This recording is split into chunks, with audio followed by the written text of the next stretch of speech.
रावण को खलनायक माना जाता है, लेकिन क्या आप जानते हैं कि भारत में आज भी ऐसे परिवार रहते हैं जो खुद को रावण का वंशज मानते हैं। जी हाँ, कई जगहों पर लोग रावण की पूजा करते हैं और दशहरे के दिन उसका दहन तक नहीं करते।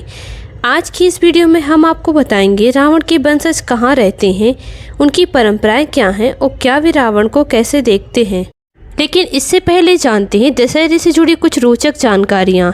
जैसे दशहरा नेपाल, बांग्लादेश और थाईलैंड में भी मनाया जाता है और इस दिन कोई भी काम शुरू करना बहुत शुभ होता है और शस्त्र पूजा का भी रहस्य है। खासकर इस दिन समी वृक्ष की पूजा अवश्य करनी चाहिए। इस दिन सोना और शस्त्र दान करना शुभ माना जाता है। इसके अलावा हिमाचल का कुल्लू दशहरा, जहां रावण का दहन नहीं होता बल्कि भगवान की पालकी निकाली जाती है, और मैसूर का भव्य दशहरा भी तो अपने आप में एक रॉयल फीलिंग देता है। आइए जानते हैं इनके वंशज के बारे में। मध्य प्रदेश के विदिशा और मंदसौर जिलों में कई परिवार खुद को रावण का वंशज मानते हैं, क्योंकि मान्यता है कि रावण की पत्नी मंदोदरी यहीं की थी और इसी वजह से रावण को इन इलाकों में जमाई राजा का दर्जा दिया जाता है। मंदसौर में आज भी रावण की विशाल प्रतिमा स्थापित है और लोग दशहरे पर उसकी पूजा करते हैं। यहाँ दशहरे के दिन रावण दहन नहीं होता बल्कि रावण की आरती और विशेष पूजन किया जाता है।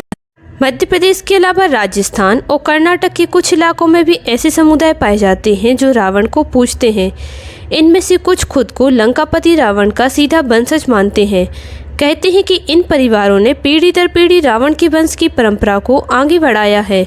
यहाँ तक कि उनके घरों में आज भी रामायण की घटनाओं को अलग तरीके से बताया जाता है, जहाँ रावण खलनायक नहीं बल्कि एक महान विद्वान, शैव उपासक और न्यायप्रिय राजा माने जाते हैं। रावण को मानने वाले लोग दशहरे के दिन समी वृक्ष की पूजा करते हैं और इसे रावण पूजा का हिस्सा मानते हैं।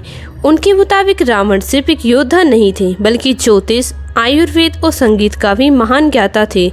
यही कारण है कि वे उसे महान विद्वान राजा कहकर सम्मान देते हैं।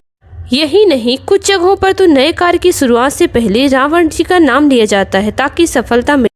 जहां भारत के ज़्यादातर हिस्सों में दशहरा का मतलब है रावण दहन और बुराई पर अच्छाई की जीत, वहीं कुछ जगहों पर रावण को आज भी पूर्वज और देवता मानकर पूजा जाता है। ये परंपराएं हमें याद दिलाती हैं कि इतिहास और पुराणों के हर पात्र को देखने का नज़रिया हर जगह एक जैसा नहीं होता। कुछ के लिए रावण खलनायक है तो कुछ के लिए वह महान विद्वान और कुल देवता।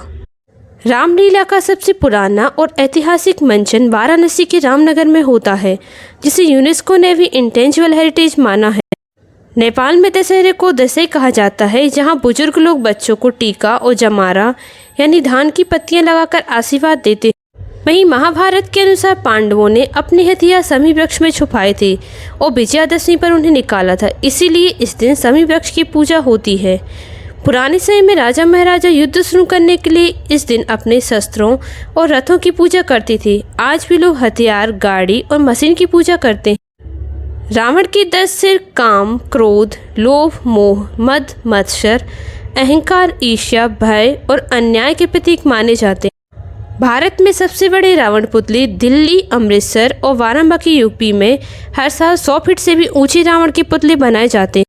माना जाता है कि मुगल काल के दौरान रामलीला के मंचन के साथ रावण दहन की परंपरा धीरे धीरे पूरे भारत में फैली।